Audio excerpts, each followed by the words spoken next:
So this brings us to another strange question that exists at the beginning of Christianity, and that is, what is sin?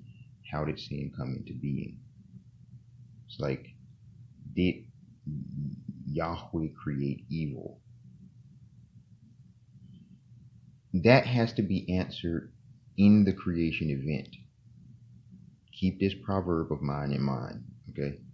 The truth is immaterial, therefore false has no choice but to be material. You'll notice that when Yahweh warns Cain about sin, he says, sin desires you, but you must master it. Sin is described as a predatory creature because sin has desire, sits crouching, lying in wait for the moment to pounce. It desires you, but you must master it. Sin is false. So sin is the material, but not, and this will make sense later if you keep in mind what I said in the previous series, the material without the truth is false. Okay? So the best theory that I've discovered for how the initial creation event worked comes from the Kabbalah. And the Kabbalah basically says that Yahweh pulled back his omnipresence when he created Tehom.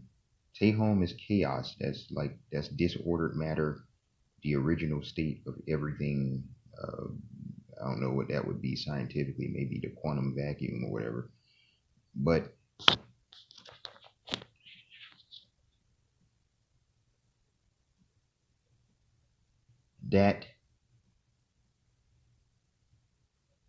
that's the best theory that I've heard for how the creation event works, because the immaterial, right, the truth existed before anything.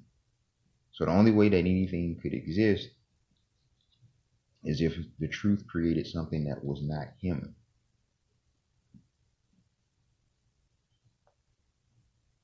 But since the truth, when Yahweh creates his utter opposite, that thing, Tehom, is dead by nature.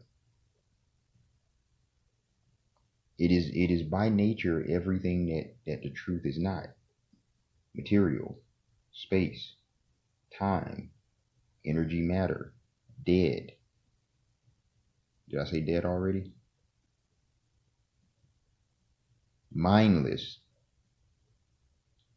You see?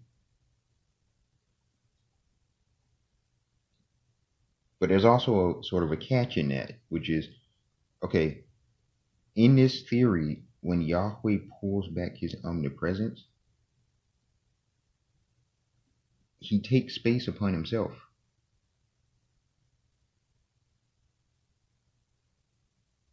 With space, you get time, matter, energy.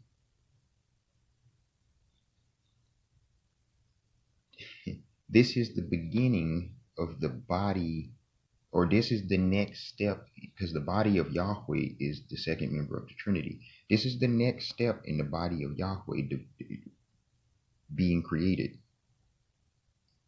This material, space-time, matter, energies, or a matter equivalent, that is an inherent, well, not in, yeah, maybe. It's part of Yahweh now, in this way that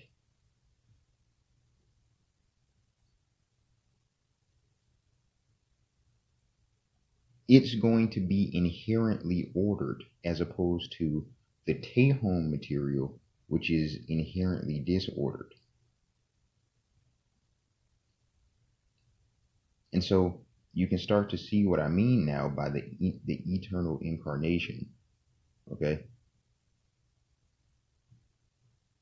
this is going to then get into, in the next series after this one, the Semitic totality concept and this view of the Israelites that, like I said, the immaterial, the material was created to be a representation of the immaterial.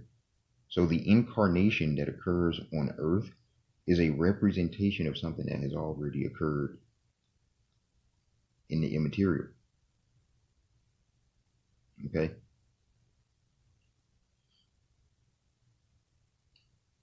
How is this important for understanding what sin is?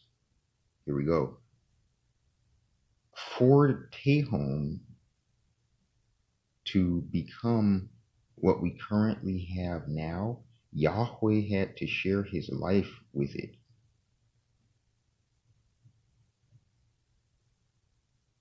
He had to share his life with it. This is the sacrifice of the primordial man. Even that very first incarnation event. That's the beginning of the self-sacrifice of the primordial man, to give his life to Tehom, which is dead, the eternal food that Tehom everlastingly consumes, to grow into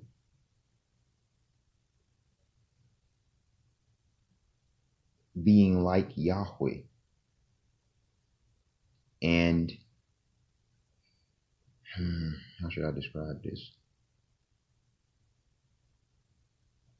In the Bible, this is represented by the light. And this is not the light of the sun. This light exists before the sun is created. That's polemical, by the way, against paganism. But this light, therefore, would have to correspond to the glory of Yahweh. That's what it's called. I'm putting it in air quotes because that's what it's called. The glory of Yahweh, the light of Yahweh. That's this light that is spoken is what is along with the spirit, is bringing Tehom from dead to alive. Just like the burning bush, just like we will be glorified at the end. The glorification. Tehom is the beginning of the glorification. And so it is by a participation in the attributes, no, I don't like that word. A participation in the qualities of the truth is the only way that Tehom can become like what the truth is.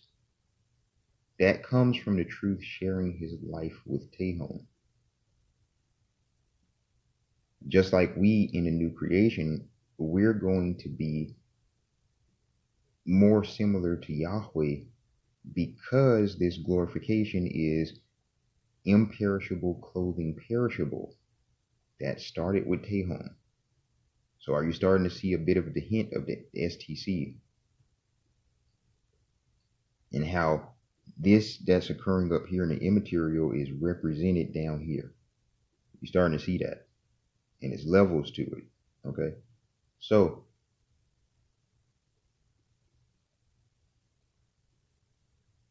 just like the burning bush, however, you see in Genesis, what is outside of the light is still what? It's still dark. When the glory of Yahweh, the fire, is taken from the bush, it's still a regular bush. So Tehom, just like with the incarnation, the divine nature doesn't overtake the human nature, and the human nature doesn't diminish the divine nature, and there's no mixing between the two. This is what's called the hypostatic union. That begins with Tehom. Okay? Really, it begins with that matter that I was talking about. That Yahweh takes shape upon himself. But this begins with Tehom. It doesn't start at the incarnation. The incarnation is the fullness, moving into the fullness of that. All right?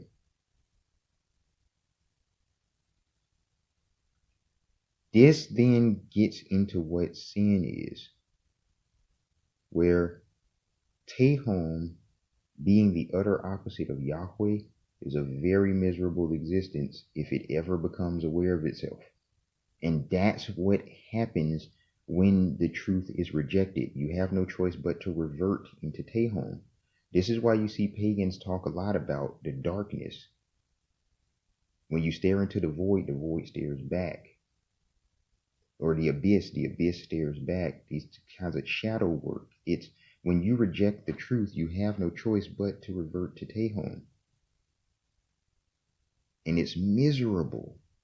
It's the eternal restlessness of the spirit that the pagans fear comes from them rejecting the truth. All they have to do is accept the truth and they'll get out of it, but they can't.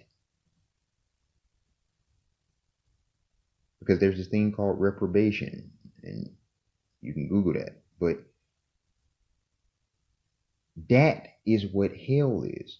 The word hell, we get that from the Greek Hel, which is it's the place of the second death in the European paganism.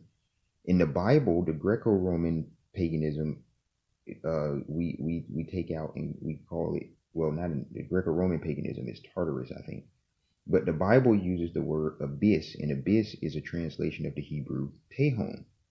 But this is Tehom without purpose. It's not Tehom as it was purposed by Yahweh. That's why I'm saying material, but not. The appearance of the truth without the truth is what a lie is. That's sin. This is the goddess. You understand? This is the Ouroboros that eats itself. Part 2.